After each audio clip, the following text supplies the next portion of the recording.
What's going on YouTube? I know I haven't posted in a while. It's because where I was at, I had no service, but I told y'all that before I left. But I thought that while I'm on the way back, I'd do a short video. And today, I figured, I watched a lot of movies while I was down there. And today I figured I'd talk about one of the movies I saw, which was X-Men. Now, I watched most or all the X-Men while I was there, so I noticed a timeline difference. Now, I spoke on this a while back, but what I didn't notice is that two of the main characters were on the new one and the old one. If you watch X-Men, either Apocalypse or Dark Phoenix, and then you watch X-Men 2, I believe, the original X-Men, both Storm and Nightcrawler are on both of those.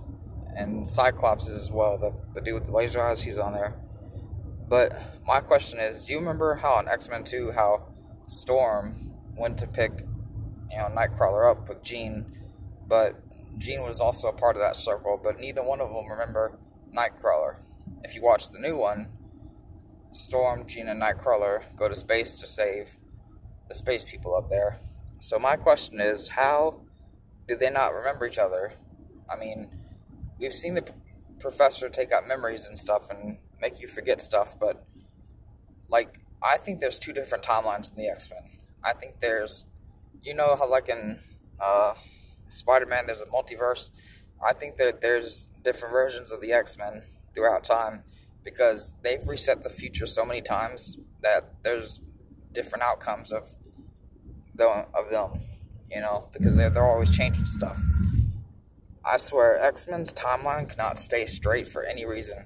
If you look at Logan, okay, the Logan movie, where he has his dog tags, they say Logan and not Wolverine. But if you remember in the Wolverine movie, that's what his tags said at first, was Logan.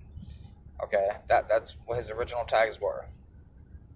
But if you watch where he said, I want new ones, and they say Wolverine, he kept those through X-Men 1, X-Men 2, and X-Men 3. So, how did he get his original tags back if he threw them on the ground in Wolverine? Is this a different timeline of Logan? Is it, like a old man Logan, or, did he go back to where he dropped them, or did he raid the bunker before they all stormed out where Stryker was in X-Men 2? There's a lot of unanswered questions in the X-Men movie, but to sit there and try to figure all this out, they need to make a movie explaining the timeline of the X-Men and how things got the way they are. That's just my personal opinion.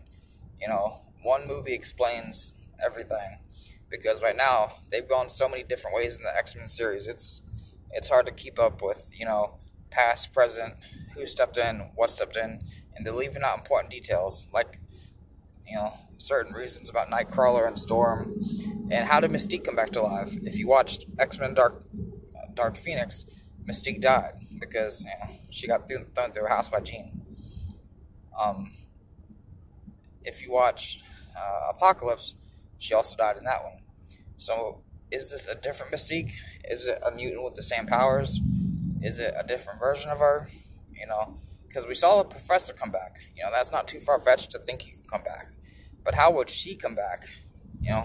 But at the end of the day, the X-Men timeline is just so confusing. It's just not even funny. They need to make a storyline that explains some of these details. Anyway, if you thought the video was interesting, leave a comment below, and I'll post more videos as soon as I get back.